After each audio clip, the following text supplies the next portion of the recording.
Hello guys, स्वागत है आप सभी का आपके अपने यूट्यूब चैनल पर। दोस्तों, आपके लेकर आ रहा हूँ कुछ राजपूतों के बारे में। जी हाँ दोस्तों, राजपूतों की उत्पत्ति कैसे हुई थी, राजपूत शब्द कैसे निकला था, तो उसकी पूरी डिटेल से जानकारी आज आपको देने वाला हूँ। वीडियो को लाइक और चैनल को सब्सक्राइब करना ना भूलिएगा, और साथ ही वीडियो कैसा लगा ये कमेंट में भी जरूर लिखिएगा। चलिए दोस्तों, बिना देरी के आज का वीडियो स्टार्ट करते हैं। बात की जाए राजपूतों की उत्पत्ति के बारे में, तो आपको बता दें कि राजा के पुत्र होते थे, यानी राजा महाराजा थे। राजा महाराजाओं के पुत्रों को हम राजपुत्र कहते हैं। उसे राजपुत्र, फिर राजपुत्र शब्द की उत्पत्ति हुई। राजपुत्र शब्द अपने वंश है, जबकि राजपूतों की उत्पत्ति के संबंध में कई तरह के मत मिले। इन मतों को के अनुसार राजपूत थे, यानी कि राजपूतां की उत्पत्ति के वास्ते कई आन का तर्क मिले कि भाई राजाओं के पुत्र होने पर भी हम राजपूत बोल सकते हैं, या फिर अलग अलग व्यक्ति ने मतलब अलग अलग तर्क दिए जो उसी के रिलेटेड कुछ तर्क है, जिससे मैं आपको परिचित करा देता हूँ। तो सबसे पहले पर आता है शेख कृष्ण व हूणों के वंशज कर्नल टोल्ड ने, यानी कि सबसे पहले हूण के जो कुश और कुषाण के वंशज थे, कर्नल टोल्ड ने उन्होंने कहा भाई राजाओं के पुत्रों को भी कहा जा सकता है। मतलब कि किस किसने तर्क दिए, उनके कुछ नाम पहले मैं आपको बताता हूँ, उसके बाद बताऊंगा कि उन्होंने कौन कौन से तर्क दिए। सबसे पहले बात की जाए तो शेख कुषाण व हूणों के वंश कर्नल टोल्ड ने दिया था। उसके बाद दिया था, आपको बता दें, सूची कृष्णा के वंश कनिघ, यानी कनिघम एक ऐसा व्यक्ति था जिसने भी तर्क दिया था। दूसरा है अग्निकुंड सिद्धांत, जो पृथ्वीराज रासो द्वारा दिया गया, और चंद्रप्रदायी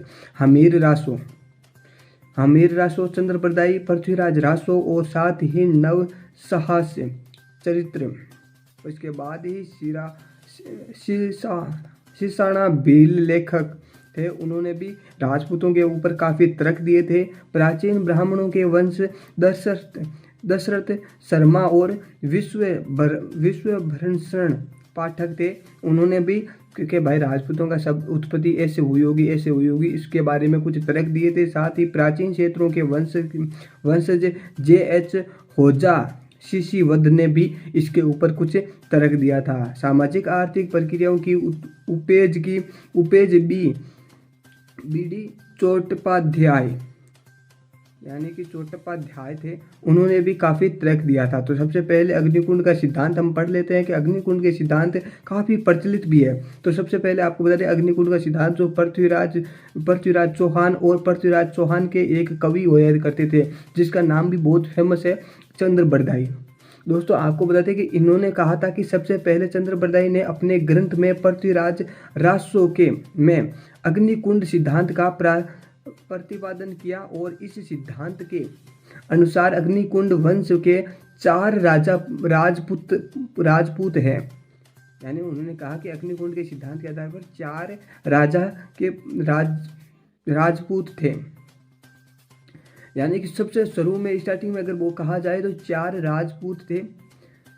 उसमें पहला नाम है परमार, यानी परमार चालुक्य परिहार व चौहान। दोस्तों, इन 4 मतलब कि 4 जो बड़े योद्धा थे अग्निकुंड के सिद्धांत के आधार पर। एक ऋषि मुनि है, उस ऋषि मुनि का मुझे नाम तो पता नहीं है, शायद ऋषि मुनि कुछ ऐसा ही था। ऋषि मुनि था, उन्होंने अग्निकुंड का सिद्धांत दिया चंद्रबरदाई ने। तो उस अग्निकुंड के सिद्धांत में कहा गया कि जो ऋषि थे वह उन्होंने 4 योद्धा उत्पन्न किए अग्निकुंड से, जिनका नाम एक का नाम था परमार, प्रतिहार, चालुक्य और चौहान। ये 4 थे। तो इन 4 को अग्निकुंड के सिद्धांत के सार पर जब पृथ्वीराज रासो से कलस्या हो उठी, तो आबू पर्वत चोटी पर, यानी आबू पर्वत चोटी पर मुनि विशिष्ट, या वो मैं बोला था ऋषि मुनि विशिष्ट द्वारा यज्ञ किया, और उस यज्ञ से 4 योद्धा उत्पन्न किए। क्योंकि उन यज्ञ में राक्षसों द्वारा काफ़ी अर्चनाएं डाल दी जा रही थी, तो उन्हें रोकने